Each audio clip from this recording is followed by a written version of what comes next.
जब रेखा गुप्ता जी का नाम अनाउंस किया गया तो मैं सीधा 30 साल पीछे चली गई। 2025 में हैं अभी हम, और 1995 30 साल पीछे गई। मैं अध्यक्ष पद का चुनाव जीती थी एनएसयूआई से, और रेखा गुप्ता एबीवीपी से सचिव पद जीती थी, और दोनों ने मिलकर शपथ ली थी। वो वही तस्वीर है। मुद्दों पर जब बात आती थी तो रेखा और मैं एक अंडरस्टैंडिंग होती थी कि दिल्ली के मुख्यमंत्री मदन लाल खुराना जी हैं और देश के प्रधानमंत्री कांग्रेस से पीवी नरसिम्हा राव जी थे, तो सेंट्रल यूनिवर्सिटी है तो मिलकर करते हैं, तो हमने मिलकर काम भी किए। मैंने उनको शुभकामनाएं बधाई तो दी है, लेकिन नसीहत भी दी है, क्योंकि उन्होंने भी शायद नहीं सोचा होगा कि वो सीधा पार्षद से पहली बार विधायक बनेंगी और मुख्यमंत्री हो जाएंगी। दिल्ली के मुख्यमंत्री के तौर पे आज रामलीला मैदान पे आपने एक फोटो साझा करी।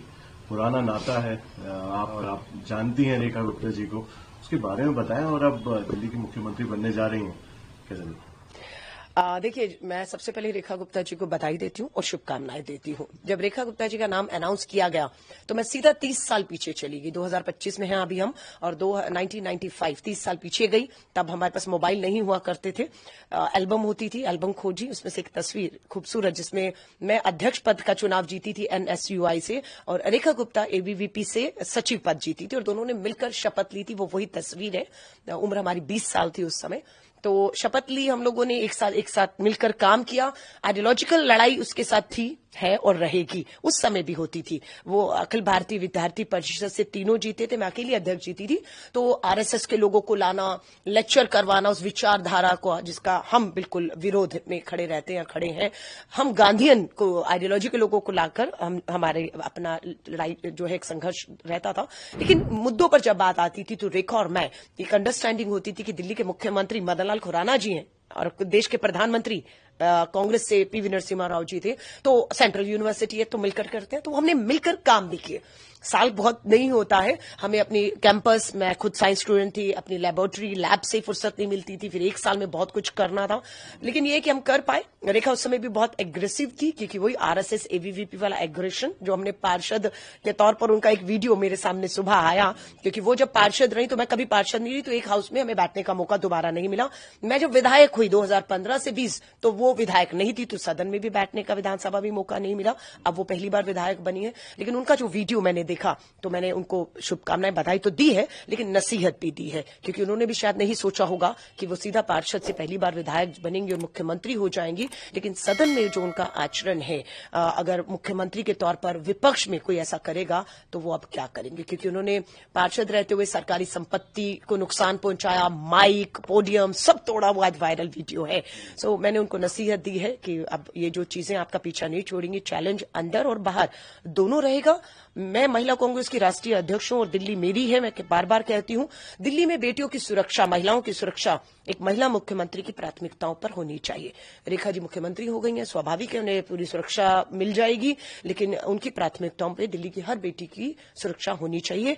अगर वो उस दिशा में काम करेंगी, महिला कांग्रेस की राष्ट्रीय अध्यक्ष होने के नाते पूरा समर्थन, सहयोग हर तरीके से मिलेगा। महिला आयोग की नई अध्यक्ष भी नियुक्त करनी होगी उन्हें। कहीं लगेगा कि वो चूक रही हैं तो हम पीछा नहीं छोड़ेंगे। मुझे याद है शीला दीक्षित जी को निर्भया के मुद्दे पर, महिला मुख्यमंत्री थी, घेरा गया था, पूरा बदनाम किया गया था, लेकिन आज हम बहुत आगे निकल चुके हैं। आज कोई इफ एंड बट नहीं, केंद्र में उनकी सरकार, गृह मंत्री, पुलिस, एलजी सब उनके हाथ में है, और वो कर सकती हैं, करेंगी तो बेहतर है, क्योंकि वो कामयाब होंगी तो दिल्ली कामयाब होगी, क्योंकि मुख्यमंत्री हैं।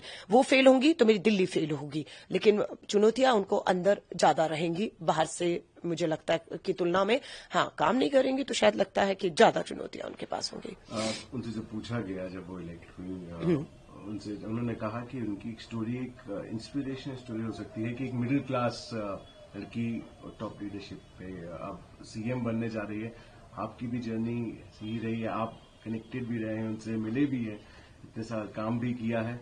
आपकी उम्मीदें क्या रहेंगी, क्योंकि एक महिला विंग की आप चीफ हैं कांग्रेस की, कैसे आप देखती हैं, क्या उम्मीदें रहेंगी?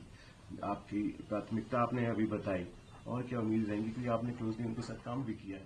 कैसे एडमिनिस्ट्रेटर? देखिए, मैं फिर कह रही हूँ, पहली बार वो विधायक हुई हैं, पहली बार वो विधानसभा में जाएंगी और पूरा उनको कैबिनेट और पूरा शासन और प्रशासन को मिलकर लेकर चलना है और with in a party challenge उनके सामने रहेगा। बिकॉज मैं जब पहली बार एमएलए बनी 5 साल, तो मुझे लगा पहले 1-2 साल तो सदन क्या है, प्रस्ताव कैसे आते हैं, कानून कैसे बनते हैं, और हर चीज एक विधायक के तौर पर एक बड़ी चुनौती जब पहली बार बने। वो तो सीधा विधायक के बाद मुख्यमंत्री ही हो गई हैं, तो पूरी दिल्ली का चप्पा चप्पा उन्हें अभी जाना है ना, क्योंकि वो सिर्फ शालीमार बाग से पार्षद हुई, वहीं से विधायक हो गई, और दिल्ली की जो 70 विधानसभाएं हैं, पूरी दिल्ली को उन्हें जानना होगा, दिल्ली की समस्याओं को जानना होगा, और दिल्ली की समस्याओं के हल एक महिला मुख्यमंत्री के पास होने चाहिए, ये हम उम्मीद करते हैं।